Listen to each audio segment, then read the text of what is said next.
3, 2, 1, starts with and go. Hi there, I'm Dr. Lisa Cassileth, and this is Dr. Heather Richardson.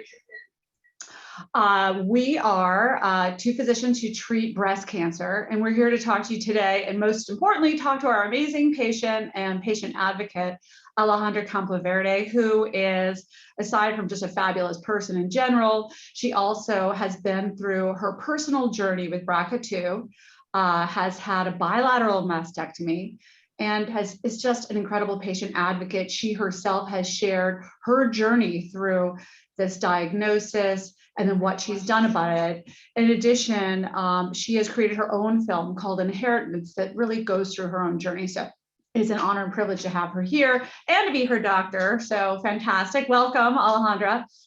Thank you. This is a dream team. I was just saying when we first got on the Zoom, because I couldn't feel in better hands than with these two doctors. Thank you so much. I'm a plastic surgeon. For those of you who don't know me, Dr. Heather Richardson is a breast surgeon. So we work together a lot. Heather treats the breast cancer or people with high risk of breast cancer.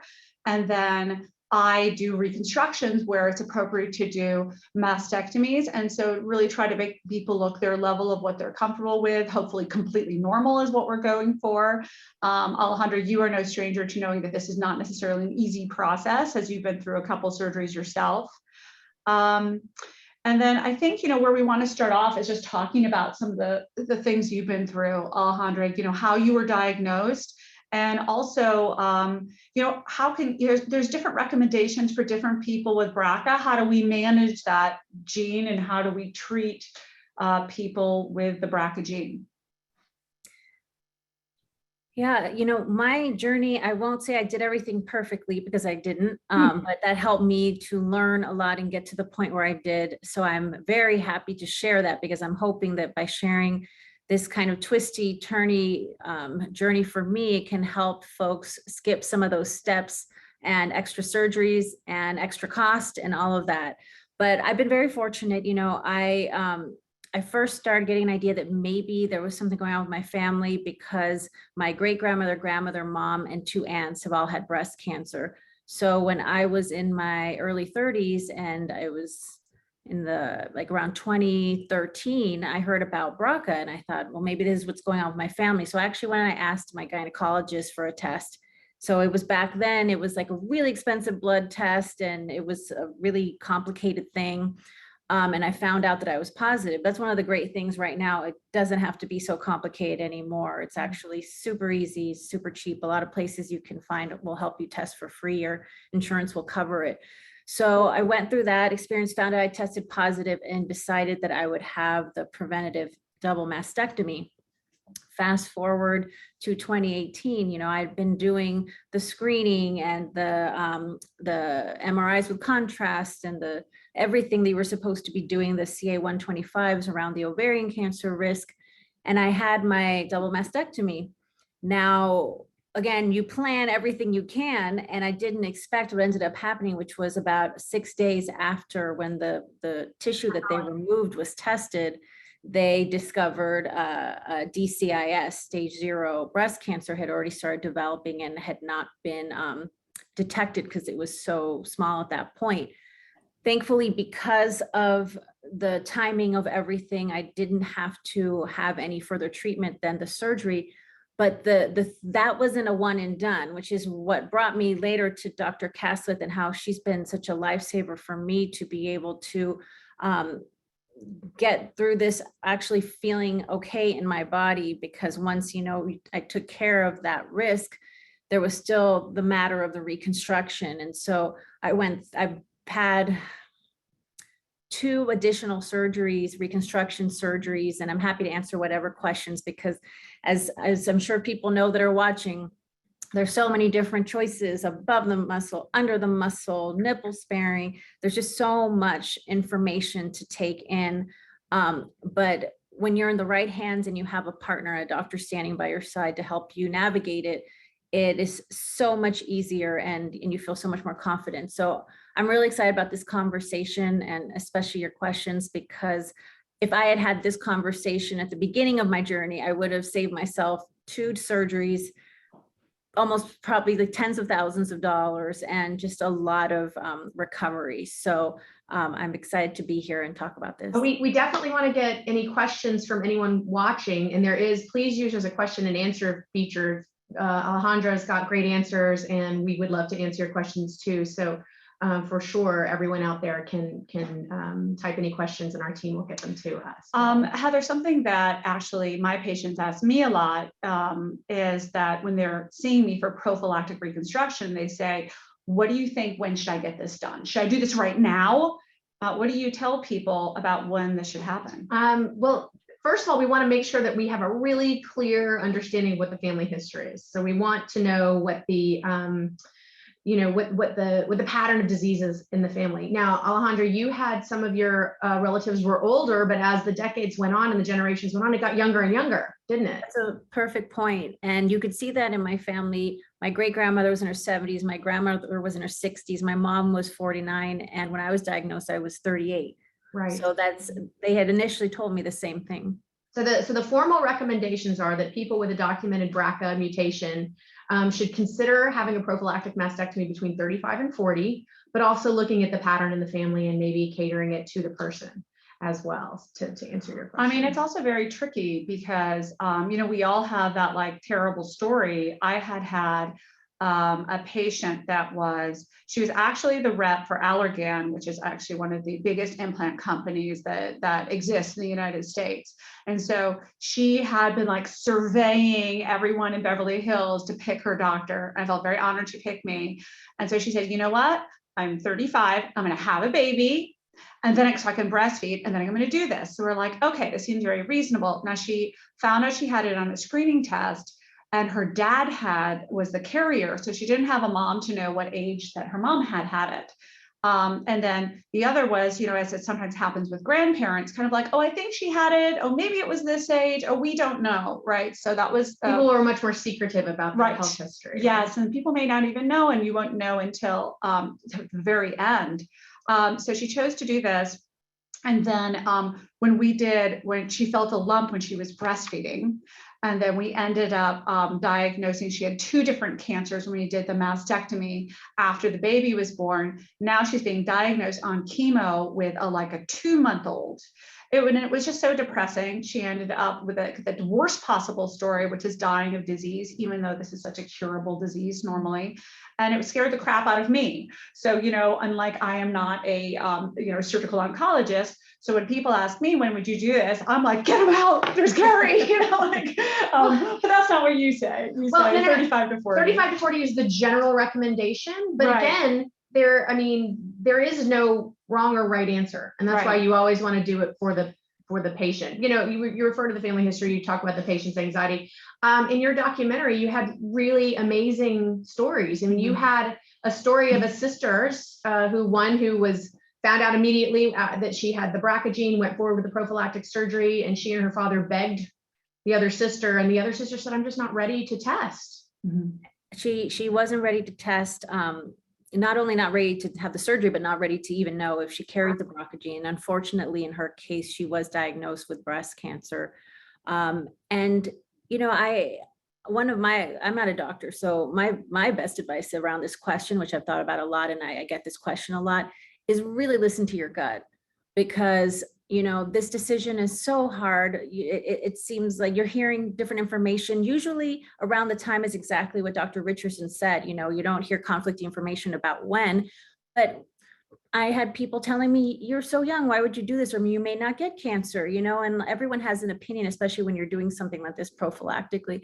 But I felt in my gut, I knew that something was going to develop. I just felt it. And even like the night before, I was like, oh, I don't know. And I said, nope, I know. And not everyone gets like the instant validation that I did, that it was the right timing. But if that can be like a validation to anyone about the fact that it could potentially be around the corner, and how would it feel if you were diagnosed like the woman in the documentary, when you knew that you could have had surgery beforehand? To me, that would have been harder than anything. So that's why I made that choice. Right. And everybody's choice is their own. I wouldn't say anything is wrong or right, but what I found in my experience is that most people, not knowing is the worst. And when you have sort of the fear of the unknown, people pretty much automatically assume and live with the worst, which a lot of times people get tested and there's a 50% chance that someone, if you have a first degree relative, a mother or sister or father or brother with the gene, there's a chance at 50% chance you don't have the gene. And I mean, that's the clouds part and the sun comes out, there's a big rainbow. All of a sudden you don't have that same risk as your other family members. It's like you married into the family or were adopted into the family. Mm-hmm. And that black cloud that's hanging over the other family members is no longer hanging over you. So I think the information is very important to have. And I found most people so many people I hear, well, if I know that I have the gene, I'm going to have so much more anxiety. I'm going to have so much more worry. I think then it's sort of like the road forks. Instead of this being this fog over the road, you have a fork in the road. You have two choices. You're going to do this or this. Yeah. And I feel like more information and more choices is even better. And I saw you on your journey that you documented with your wonderful film. You made choices along the way, and you even said, there were moments where you didn't feel so certain, and then you could tell like, okay, now it's time. And thank you for saying that about that there isn't one right answer, because I certainly, don't encourage folks to make any decision that they don't feel 100% confident with. It's such a personal decision. But, to your point, when I tested first in my family, so I kind of tested and told my mom and my mom and my aunts and my sister and everyone else to test. And that's an important part too, is that like finding out this information for yourself could ripple through your family, and could potentially end up saving your family's lives. Both my mom and my aunt have had prophylactic, their ovaries removed prophylactically because of this information. And in the beginning, my mom didn't want to know, same kind of thing. But then she was really scared of what it would do to her to know. But after she knew, now she can have like screening. Now she can be on top of it. So if God forbid something happens, she catches it sooner. And then what is on top of it? What do you recommend when someone comes in and they decided they're not ready for a mastectomy and they want to just follow? What do you recommend? So it depends on the type of gene, and everyone knows about BRCA, BRCA 1 and 2. Those are the heavy hitters. Those are the A-list celebrity genes that we all know about. But there's a lot of there's a lot of B-list genes out there too. There's a lot of other players that we would want to know about. And the recommendations might be different for different genes. For some patients, the risk is very high. We can, with data, we can see that a huge number of women will go on to develop cancer and much more higher predictability. For BRCA 1 and 2, 60 to 80%. Some studies, maybe even higher. For patients with other different types of genes, like the CHEK2 gene, it's a really wide range. It's somewhere between 20 and 70%. So if someone has the CHEK2 gene, are they on the 20% end or the 70% end? It can be a little bit difficult to navigate. How much does someone have to worry about that, and how proactive do we need to be? For patients with the BRCA1 and BRCA2 gene, if they're waiting in a holding pattern and they're not quite ready to perform any prophylactic surgery, or if they think maybe they might never be ready, that is the one group that should have an MRI every year, and they should have a clinical exam at least once or twice a year, and then they should have a 3D tomosynthesis type mammogram once a year as well. And then I love ultrasound. It's so immediate. It's instant gratification, and looking through with the ultrasound there's no radiation, there's no compression. You can do it twice a year, you can do it once a year. So I curtail a special custom plan to each patient, but definitely want to include an MRI and a mammogram once a year. MRIs need to start at about 25 to 29. Mammograms should start at 30, or looking at the family history of the youngest family member, we want to start with 10 years before that.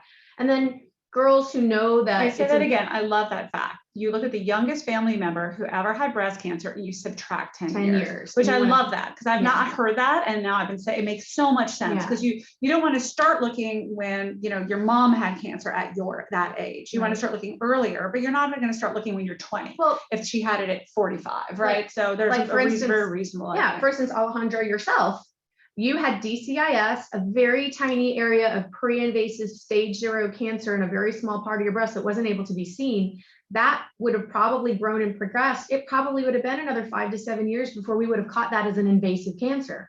So here we are 10 years before your other. That was lucky. So we were right in that window. We were right in that window where that was where the seeds were starting to germinate, and and it was caught perfectly. And now here you are with a Excellent prognosis. And can I say, because I won't shut up about these things. If you're watching and waiting, there's a lot of things you can do with your nutrition and your diet that lowers your risk of breast cancer. Also do all those things, because you're taking something that you're walking around with a risk factor of. Do all those things that matter more in you than they would to just the regular population, which is already a 1 in 8 breast cancer risk population. So if you're going to say watch and wait, then also, make sure you have soy and flaxseed in your diet. Make sure that you're eating as little amount, close to a vegan or whole foods diet. Make sure you're not overweight, because excess fat produces estrogen and is a stimulant. Like all those things. Why? Because it matters most in you. So, that's really true for all women, because our risk is just so high living in this country, but even more important for BRCAs. And for patients in a gray zone that they clearly have a family history, they've got multiple relatives with cancer, and yet, their aunt has done the test, their cousin's done the test, and they had cancer and they're negative. And it's like, well, I don't have the gene. What does this mean? And it means that there's clearly something going on in your family that people can share with each other. So it's either genes that are working together, and those genes are otherwise normal genes, but they're normal genes in and of themselves, but yet that combination isn't so great.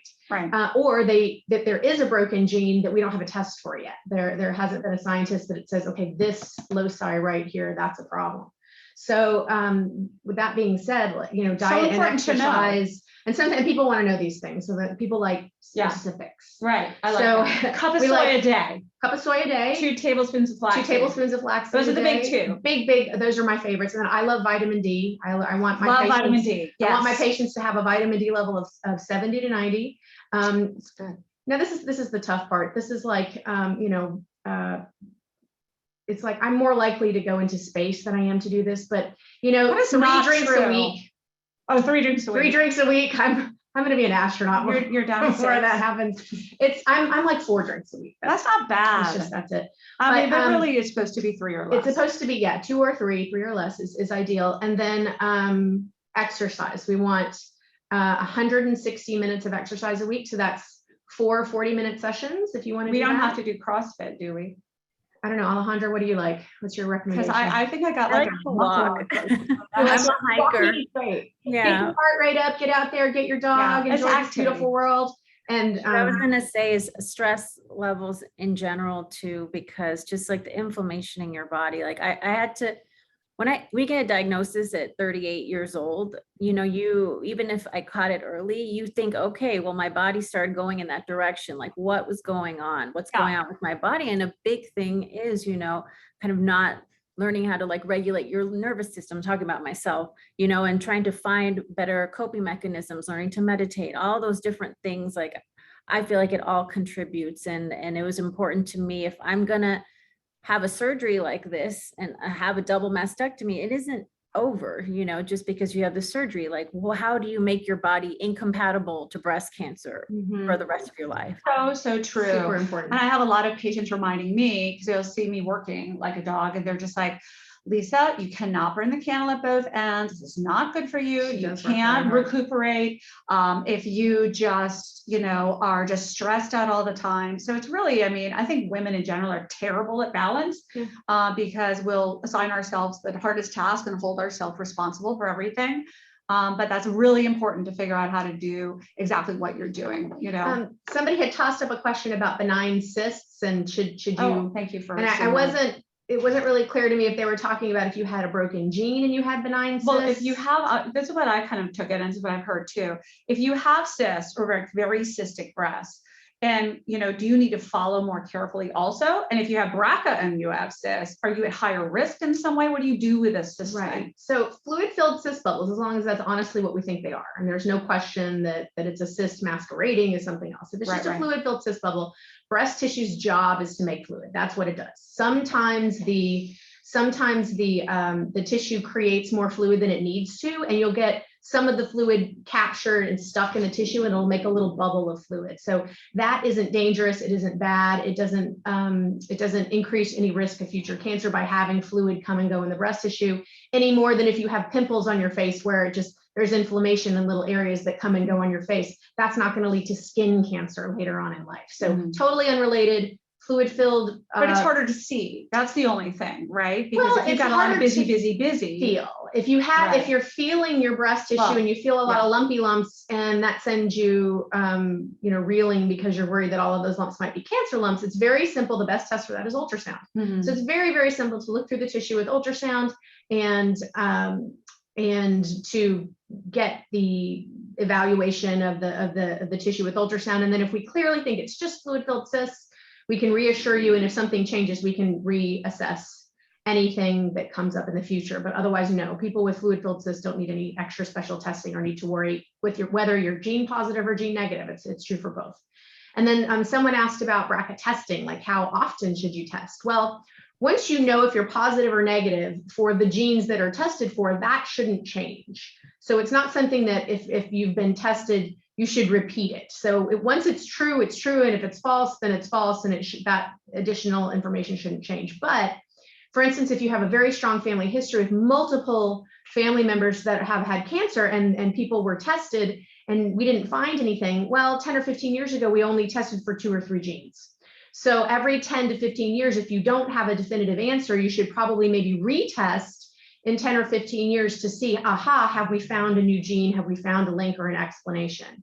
But otherwise, if you're positive and you know that you're positive, all we need to look for is that one gene. We don't need to look at all of your genes or 700 genes. We just need to see if mom has the BRCA2 gene, you're her daughter, do you share it or not? And either the answer is you got a good copy from mom and then you got dad's copy, or you got a bad copy from mom and then dad's copy. So which is it? And it's just that answer, yes or no, and then you don't need to repeat the test any other time. And if you have ovarian cancer in your family, should you test them? Yes, ovarian cancer for sure, and even higher association with genetic abnormalities, especially if you have Ashkenazi Jewish heritage. Now, Alejandra, you had a really great point, and of course, you're such an advocate for people of color and the Latino population. You had a really great point in your documentary that this gene can mutate in any population, in any race, in anywhere in the world. It's not, a lot of us think that it's a Jewish gene, that it's something that happens in the Jewish population. And if you have the broken gene, that means somewhere you have Jewish ancestry in you. And that's I think it's 1 in 40 in the Ashkenazi population, which is why there's that association. Ironically, when I did 23andMe, I discovered I have some Ashkenazi. So that's actually probably where, so that's actually probably where it came from for me. That said, the second highest group is Latino community, Latinas. And so that's one of the reasons why I partnered with Penn Medicine to start LATINX BRCA. And so for anyone here who may have a Spanish speaker or be of Hispanic descent, this is an initiative about raising awareness, specifically with that community, to have access to Spanish language genetic counselors and all this information we're talking about in Spanish, because there are still a lot of populations that don't even know BRCA exists. You know, that's why webinars like this are so important, because you think that when you go to the doctor, everyone knows, but my own little sister with all of my family history went to the doctor and they said, oh, you don't need a BRCA test, not for like another 10 years or something like that. So there's still a lot of misinformation in every community. And I had a patient yesterday tell me that a doctor told her just 2 years ago that she didn't need to have any genetic testing done because all of the breast cancer was on her father's side. And because it was on her father's side, she couldn't get it. And I was like, that's not right at all. You know, maybe he didn't go to med school. I think that was how that worked. I don't know. Maybe he was a vet. Actually, vets are great. No, we have a testing in our office that we do and we can give patients. Mm-hmm. And where else can you commonly find it? Can people just go to their local doctor? OBGYNs often have it, right? There are a lot of doctors' offices that will offer testing now. And I think you showcased color on your documentary. There are several commercially available tests that people can do. We just want to make sure that people understand what questions we're asking and what kind of answers we're going to get from those questions. So for instance, hey, I sent in my spit test and they sent me something back that says, I'm likely to get migraine headaches and my eye, my eye color is, this much percentage or whatever. And I have, some Slovak and some Filipino in me. That doesn't, just because it doesn't say you have a gene doesn't mean there's not one there. And just because one of the most common genes might not be flagged or showcased, it doesn't mean that there might be another secondary gene that might be there that they just didn't highlight. And also, even if it's all negative, it doesn't mean you can't get cancer. So I think you mentioned that your aunt. Yeah, my aunt was actually diagnosed with breast cancer right before I had my double mastectomy, and she tested negative for BRCA. So my mom is one of 4 sisters, 2 had BRCA and 2 didn't, to make your point. And, I took a BRCA test, the blood test, but then I retook it just to make absolute sure before, and I did that in the documentary, just to make absolute sure before I did the double mastectomy. But it is really that easy now to spit in a tube. And, I've had people tell me that they've been turned away by their doctors. And with this isn't a commercial, no one's paying me, but with companies like Color, you can order one yourself. Yeah. It's like $100 or so and find out. Right. And we can make that website available to people so you can log on and get it. I mean, at this point, I feel like it's very easy to test. They test for a whole host of other genes. It's great to know. And so I think, if we have resources so that everybody can find out if they want to know, right? Hey, can we get to something that I think I'm really super passionate about too? Yes. One thing I love about patients that have prophylactic mastectomies or BRCA is that they have time to do research and make decisions. Yes. And so you did a lot of research. It's very important that they choose the right doctors. And we aren't the only doctors in the country. There are lots of other good doctors. And I think it's important to ask the right questions. And so, you're choosing really a minimum of 2 doctors, the plastic surgeon and the breast surgeon who does the mastectomy. And so a lot of people don't know, but when you have a generic, breast surgeon do your mastectomy, the chances, all untold, of you having something happen to the skin overlying, if you can imagine, you're actually making a cut and coming very close to the skin and taking the breast tissue out from under the subcutaneous fat. So if you can imagine, that involves risk, right? So that the chances of, if you use just a generic surgeon, of some of that skin or overlying tissue, the nipple or the areola, dying is incredibly high. It's over 33%. So when I always tell patients, even if they call me and they're in Canada or Australia or across the country and they're like, I can't get to you, I said, ask your surgeon, what is the rate of mastectomy flap necrosis, right? And so I got really lucky. I get to choose the surgeon I work with. Heather's rate and our other doctor, Dr. Leslie Memsick's rate, is less than 1%. And why is that important? Because when I do my plastic surgical reconstruction, if I am going through her incision and using the skin, the nipple, the areola overlying, I need that to be healthy. I need it to be normal. All the breast tissue is gone, and it's a safe and healthy total mastectomy. And I don't know why it's so hard, Heather. I watch her do it. She's like, la da da, like easily perfectly going through the tissue. I think it's pretty easy, but yeah. I like it. But I think after you do it correctly for a long time, you can see the plane between the subcutaneous fat and the breast, and then they just track it exactly in that plane. Is that what you feel you're doing? I like to describe it as, think about it like an orange, like a navel orange, where the fruit kind of comes up and erupts. She's big on analogies. Through the top of the orange. So the breast is kind of like that. It's actually, it's a modified sweat gland. So it starts as an organ in the skin. Its little bud is inside the skin, and then it erupts underneath and kind of grows and develops underneath that. But then that one part where the nipple is and the areola is, that's still erupting through the skin. So that part's inherent with the skin. So I think about it like an orange, where you've got the waxy layer, you've got the white and fluffy layer, and then you've got the fruit. So the breast tissue that could hurt people and spawn cancer erupts through the skin at the nipple. And it's sort of like the fruit layer. The white fluffy layer is the fat. So I have a lot of fat, and I have fat on my tummy, I have fat on my arm, I have fat on my back, and that skin and fat layer sits on top of the breast. So the breast kind of erupts underneath it. So a lot of doctors say, I'm going to get it all. I'm going to leave nothing but skin. And the problem with that is that the healthy fat that's sitting on top of the breast tissue is not hurting anything, and it's not part of the breast, only where the nipple erupts up into it. Now, the breast tissue does kind of stick to the skin like spider webs, and has a couple of little points where it anchors to it, and no doctor can get all of it. I always like to remind people that 5 to 7% of women have breast gland tissue in their armpit, And so I know of 0 doctors who routinely cut out armpit tissue to get it all.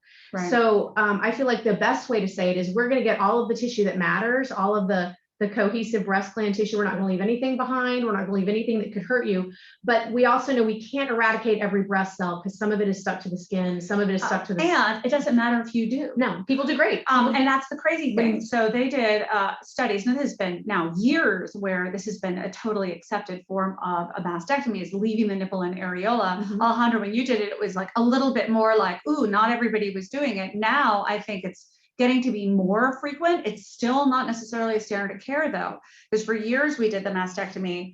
We, whatever, everybody, Yes, my fault. your people, my camp, my people. did it with a big cut, because it frankly is just a simpler operation to do, and it was felt that was safer. And then when they finally looked at not 1 study, not 2 studies, but over 10 studies comparing nipple sparing mastectomy to where the old school one where they did the cut, they found that the recurrence rate was either exactly the same or actually slightly higher in the people that had the big cut. And those are for Which is cancer shocking. patients. Those For are for cancer surgeries patients. that are being Thank you performed for on saying patients that. with cancer. Exactly correct. So that means if you're doing a prophylactic mastectomy, the chances of getting cancer afterwards and residual tissue would be no different, very, very, very low in both cases, whether you did a prophylactic nipple sparing or non-nipple sparing mastectomy. So of course, because aesthetically, the nipple sparing mastectomy is usually far, far superior, you really can have it look like a normal breast. And that's about me doing my part right. And, it's a big debate for a while, over versus under the muscle, which you're very familiar with. And I think now we're like very over the muscle. Right. Let's leave things alone. Let's leave. I'm very glad with my decision. That was the right decision for me. That was the right decision. Absolutely. And I think, there are still people, I think most people probably still go under at this point, but it's getting more common to go over because the patients are so much happier. It hurts so much less. And then there's also ways to do the plastic surgical part of the technique that it comes out better.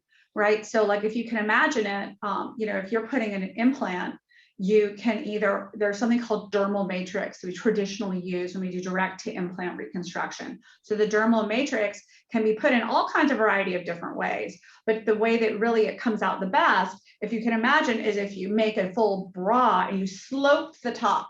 If I wrap it on the back table, I'm like, oh, Heather, you're done. I just pop that right in. It's like it rolls, the skin rolls over it.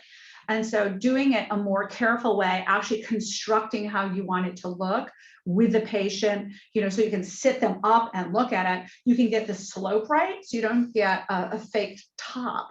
And then the implants, which are often used, are cohesive gels, don't ripple like the old ones do. So now is probably the fewest amount of revisions I've ever done. We used to do only tissue expanders.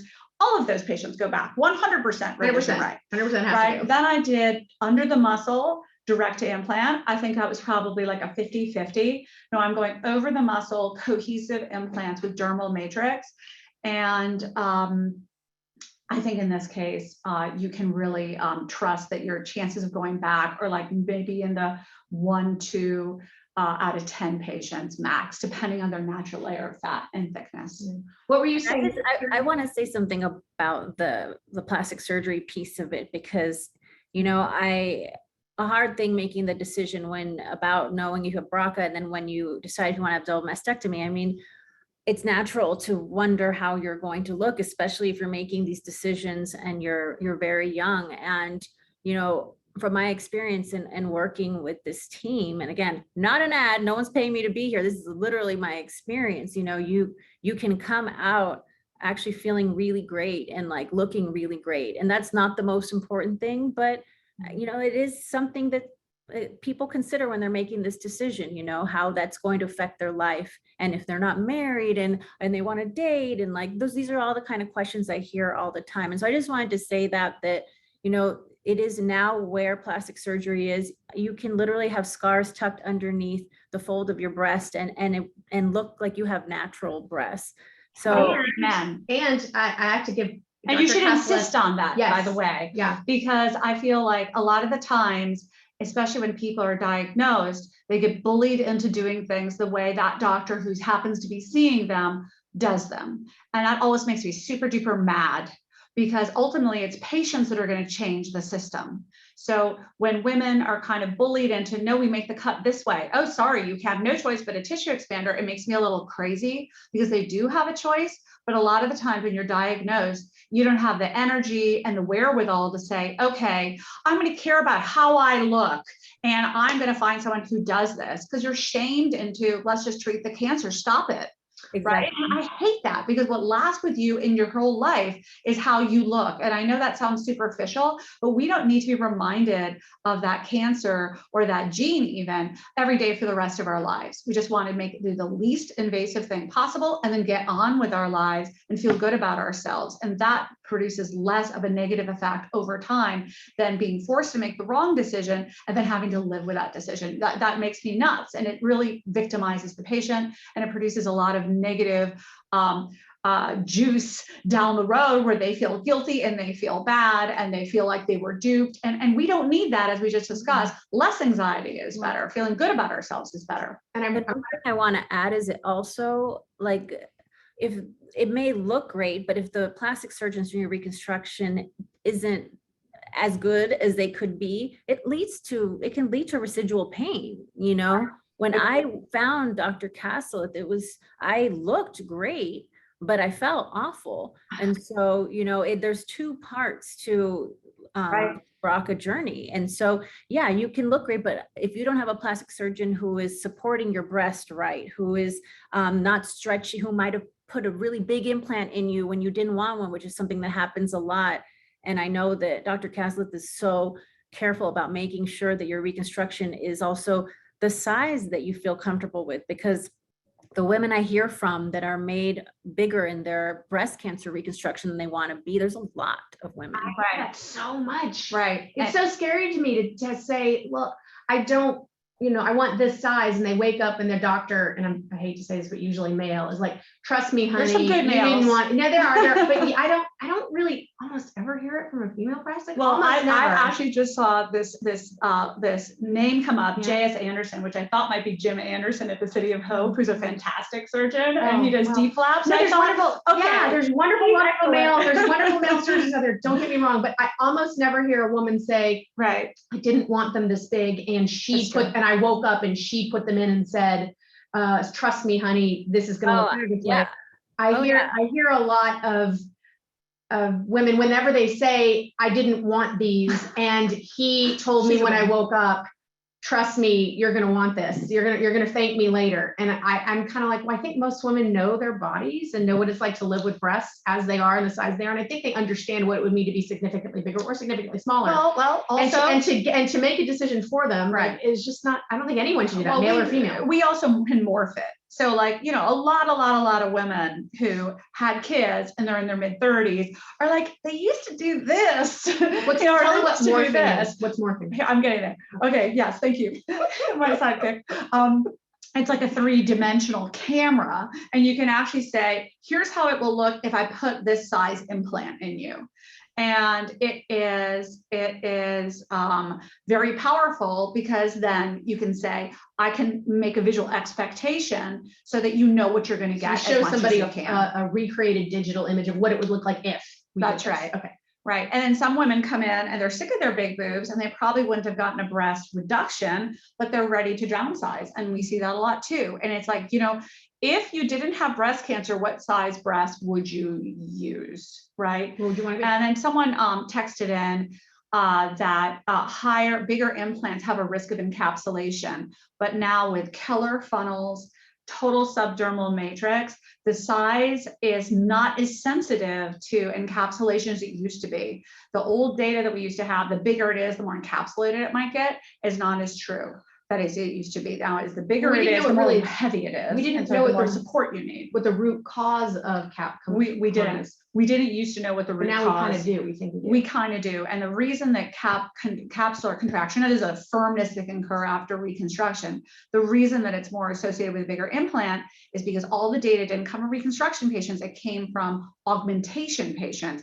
Augmentation patients used to have a cut and shove a really big implant into that little hole. And what happens? It picks up biofilms on the way in. And little germs get attached, and then your body starts to attack it. And there's a little skirmish, there's a little war, and there's just enough inflammation not to make you sick. Right. but just to cause a little bit of scar tissue. And Alejandra knows this is like a whole nother webinar to talk about biofilms and breast implant illness and how to avoid it. But make sure you ask your surgeon about it, I think is enough to say for today, since we're talking to the BRCA community, and make sure your surgeon has a strategy to avoid you ever having a problem. Because if you can avoid having a problem in the first place, then you're the closest you can be to one and done, not uncomfortable, and not having long-term health problems. And that's what you want to have ideally, right? I have a question for Alejandra, but one thing I want to say quickly is I want to make sure we talk about nerve preservation and nerve sparing. Oh, yes. Because Please. that's something that is really big, really new, something that I don't think it could have been offered to you at the time you had your surgery, Alejandra. We weren't doing it then. But we are identifying the nerve roots and the nerve branches, and then we are reconnecting them with a nerve bridge so that the nerves can, it takes about 6 to 12 months, but the nerves can then regrow together, reattach, and suddenly we can allow sensation to be restored to a degree. It's not exactly the same as the sensation you have before surgery, but currently, it's better than it would be if you didn't do it. Currently, when we remove the breast tissue, there are some nerves that are coursing right directly through the middle of it, right through the highway, and we're taking all that tissue out, and so they're severed, and there's no connection anymore. So, blood vessels, like rivers, if you make a blockage, it's still going to flow. Nerves, like electricity, you snip the wire, and that's it. You can't. The electricity doesn't jump to the next wire. Right. So, but it's actually pretty fun. And it works well with teams like our team where we work together a lot, because when Heather, Dr. Richardson's doing the mastectomy, she's looking. So I'll come in there a little before her, I'll look and find a nerve. And then sometimes she'll, during the mastectomy, find a large sensory nerve root coming right through the mastectomy specimen that can be salvaged. So it just happened to us the other day. We were doing a no implant type of reconstruction called a swim flap based on Heather's Goldilocks facts that she created. Great surgery for a no implant surgery. And she found a huge 2-3 millimeter nerve root coming right through the pec major muscle, that when I did the swim flap, I directly connected that nerve to a free nerve in the back of the nipple areolar complex. This is something that we started doing approximately a year and a half ago. So we have our 1-year data on that. And our first few patients we did, because it was so new, we did cancer patients, we did the non-cancer side. So it kind of gave us a control, because we had one side that had the nerve graft, one side that did not. And so all of the patients with the nerve graft have better sensation on the side that has the graft than doesn't. None of them are as if it never happened. And then some of them, it's excellent on both sides, just more excellent on the side with the graft. And so it's very interesting new material for us, because like we were saying before, the less damage you can do when you do the reconstruction, the better. So it's one less thing that we can hurt and we can give back to people. And I think, anything like that is positive and makes the experience less traumatic. So I wanted to ask Alejandra, if you could go back and tell yourself something before you took that test, like one thing to expect or one thing that you'd want to know, or something you'd like to say to someone who may be bracing themselves to take a test, like what advice would you give them? Well, I didn't see a genetic counselor. And so I think that having that support on the front end, and whether it's with a genetic counselor or building a relationship with your surgeon early on, so that you can have those conversations. I just think that would have been really helpful. But I would have told myself that it seems like there's so many obstacles ahead of you, because BRCA, when you're diagnosed, feels like, oh my God, my breasts and my ovaries, and how many other things do I have to do? And if you're going to have kids and you pass on the BRCA gene, all these different layers.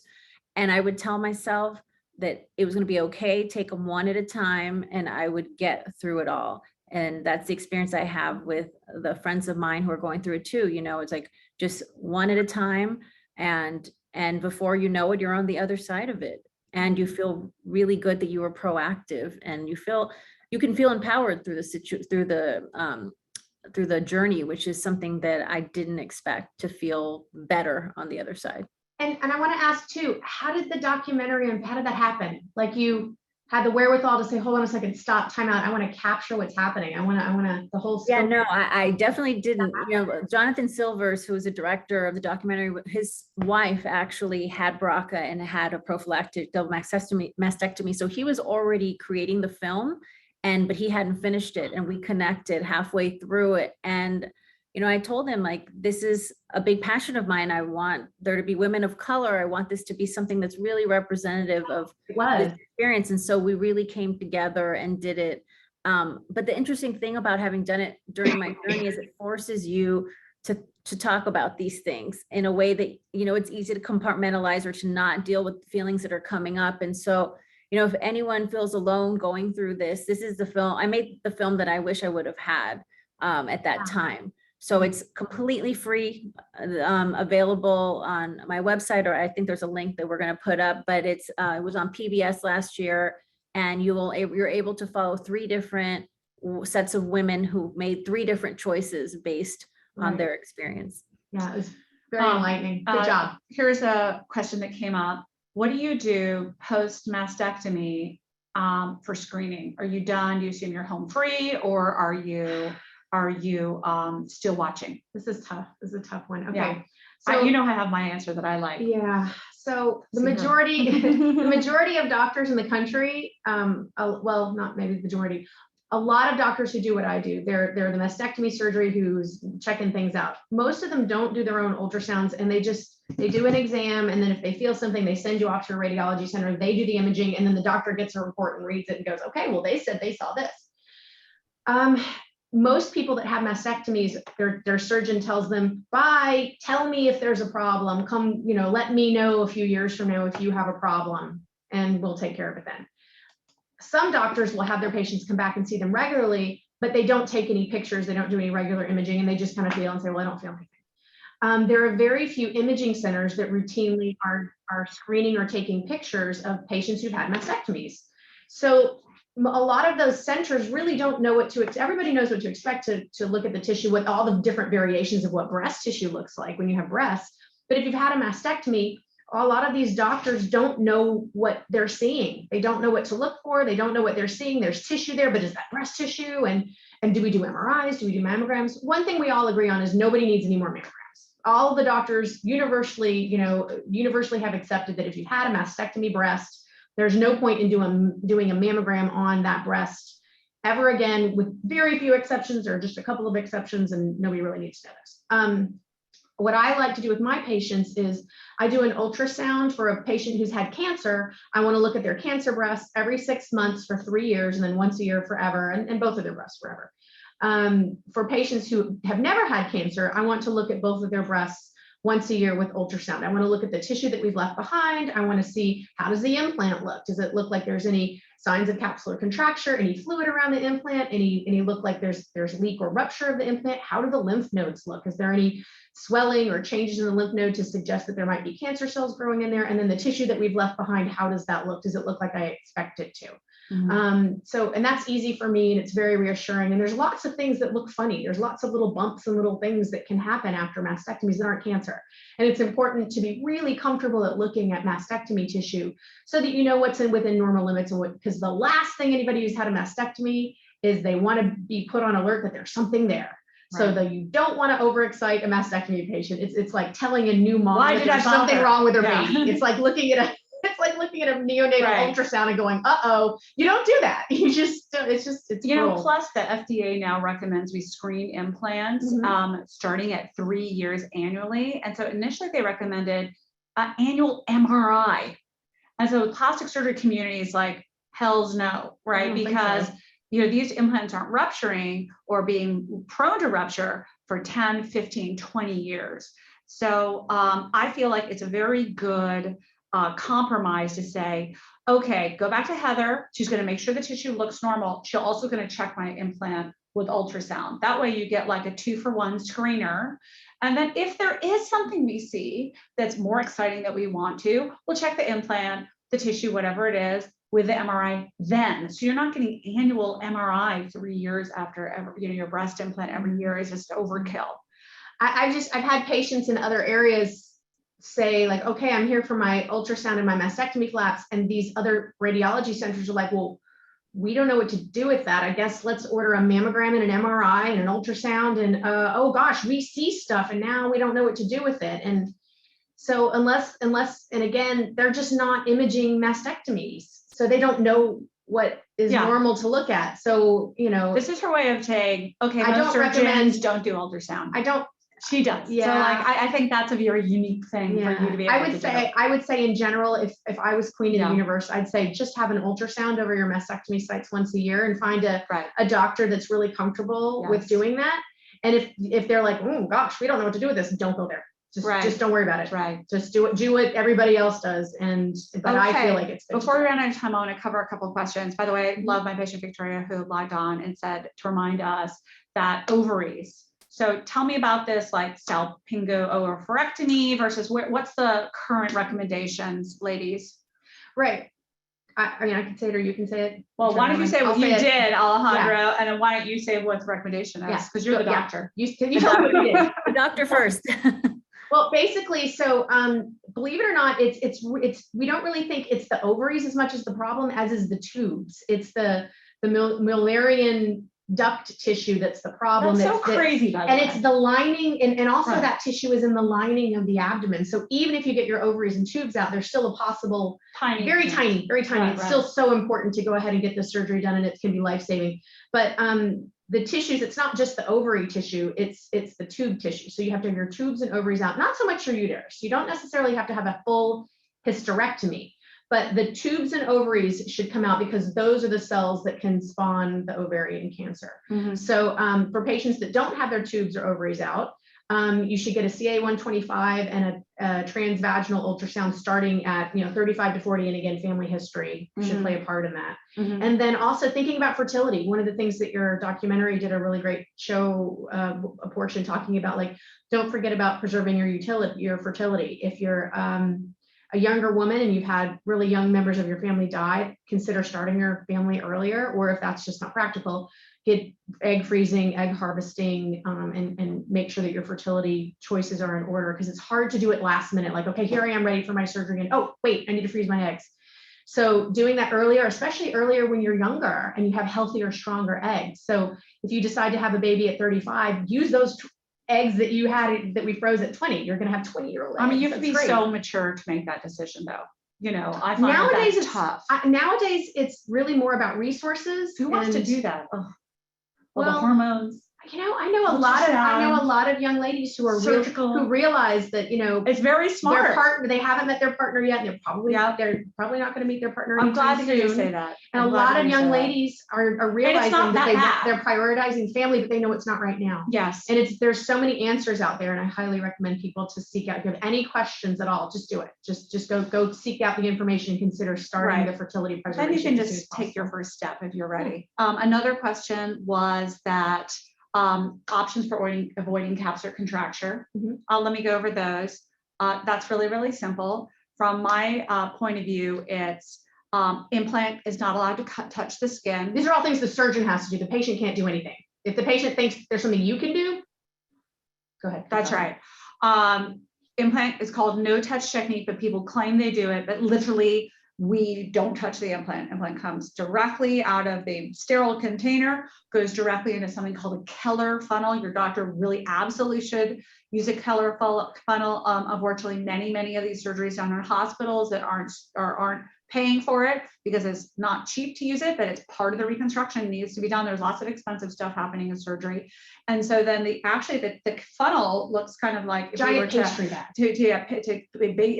Pastry bag. Take a cake and frost it, and you actually put it into the reconstruction, which is fully formed within the patient, ready to go, and you take it and squeeze, poof, and it pops up on the other side, far away from the skin. It never touches the hand. In addition, before that's even put in, you do some antibiotic irrigation, and then the patient wound healing is critical. Why? Because if there's a little tiny delayed healing, remember I was talking about the bad situation with mastectomy flaps in the beginning, that actually can allow bacteria to come in and then become a problem with being around the implant, which can not just lead to breast implant illness, but also capsular contracture as your body reacts to that. So that means that the closure needs to be perfect. So usually the plastic surgeon trims the closure to make sure it has perfect blood flow. And I have become totally addicted to something called a Prevena vac. This is a a closure system. It's like a vacuum. It goes onto the surface of the reconstructed incision. So just like it's underneath here. And it suctions the wound edges together. I have not had, I'm knock on wood 500 times, one problem with an opening or dehiscence or infection since I started using it about 4 years ago, 3, 4. And it's like I started using it because I was getting a high level of radiated lumpectomy patients, and then went for mastectomy, which are notoriously high risk. And it just like works like a dream. And all these things are really, I think they're not really standard of care. So Keller funnel Provena vac and having great surgeons that like, you know, crosses on all the T's and dots the I's for you if you really want to prevent it. And it's not necessarily related to implant size, just the overall healthiness of the tissue. And some patients are told, I hear from patients that they're told it's your problem, you make scar tissue. Right. And like if you have a bilateral surgery and one side made scar tissue, explain that to me. Yeah. Please. And that's not to say, I mean, you can do every single thing right, and sometimes things can happen for sure. I mean, yes, that's true. It's not always, there's no guarantee. Sometimes you can do absolutely everything right. And still, like you can have just transient bacteremia from brushing your teeth, and some germs can stick on the but possible. I mean, the point is, you know, I think as surgeons, we deal with complications all the time, but if you do everything as well as you possibly can and correct, then at least smallest you've got the littlest chances possible. And then given the world of unknowns that is surgery, I think that's the most you can expect from your surgeon. Your surgeon should do it, and your surgeon should do it. And that's their job to do. And they shouldn't make excuses and say it's somebody else's fault. And I think that's very important to hear that as a patient. What did you were going to talk about what your choices were in your path for your? Well, I was just going to say, based with what Dr. Cassileth just said, when that question about what we can do from a patient's perspective, choose amazing surgeons and doctors like yourselves, because half the things you just said, I never even heard of, and I probably would never even understand what that even meant. But I love that. No, but I love that you know that. You know what I mean? Like whoever's doing my surgery should know all those things. And so like I guess that's what I learned in a lot of ways the hard way, you know. And it's so important to make sure that you pick the right doctor, because that will you will necessarily have to have more surgeries because of it if there's something that's missed or not done perfectly. So anyway, I just wanted to say that that's the only control we really have, but it's a big piece of it. Right. And no, I mean, with my journey, like I was one of those people who was thinking about the fertility part really young and doing fertility preservation because of something that also I would add, which is, and this is again completely based on people's preference or beliefs, but you are able to genetically test against if you do IVF to see if your embryos carry the BRCA gene mutation. So if you are going to have children, again, you could potentially not pass it on to your children. So that's a piece that, you know, even if, you know, someone is not necessarily doing it because they need to, you know, they may choose to do it because of that. So we could do a whole nother webinar on the fertility and the ovarian piece of it. But that's something obviously now that I think about a lot as far as the ovarian piece, because you don't want to ever neglect that part. Right. Very, very true. And then Bedford does the post-mastectomy ultrasounds, not just you, but also the whole. We do. Yeah. Our center is very, very comfortable at looking at mastectomy tissue, implants, I'm sure I told you this, but whenever our patients go somewhere else, they keep trying to do mammograms on them. I'm like, there's no mammo to grammo. Stop it. This is not a breast you're looking at. We have fooled you. It's tough. Other than, honestly, you just have to call this, if you're not here in Los Angeles area and can't come see us, I'd say you'd have to call an imaging center and say, I would like an ultrasound on a mastectomy. Is this something you do? Are you comfortable with that? And is it something that you do routinely? Or is it something that you never do? If you do them once a year, then I don't want to go there. If you're doing them a couple of times a week, you know, for whatever reason, then you know, you want a doctor that understands what they're looking at. Yes, very true. Okay, we're going to wrap this up because we're coming up on 4 o'clock. Like, I can't believe we just talked for an hour. I can. Heather and I will talk all the time. Yeah. But I just wanted just to a huge thank you to Alejandra for just being available to your wisdom for our patients and sharing your journey with us. And please, as she already referred to her amazing film that she put forward really to help others and ended up also very much helping herself. So thank you so much. And we're just an honor and a privilege to be your doctor. Thank you. Thank you so much for having me. And I am so grateful to the two of you. Literally, my life is in your hands. And thank you for sharing this information, creating and holding this space for all of us to be better, well-informed. Excellent. All right. Thank you, guys. Signing off. That was great.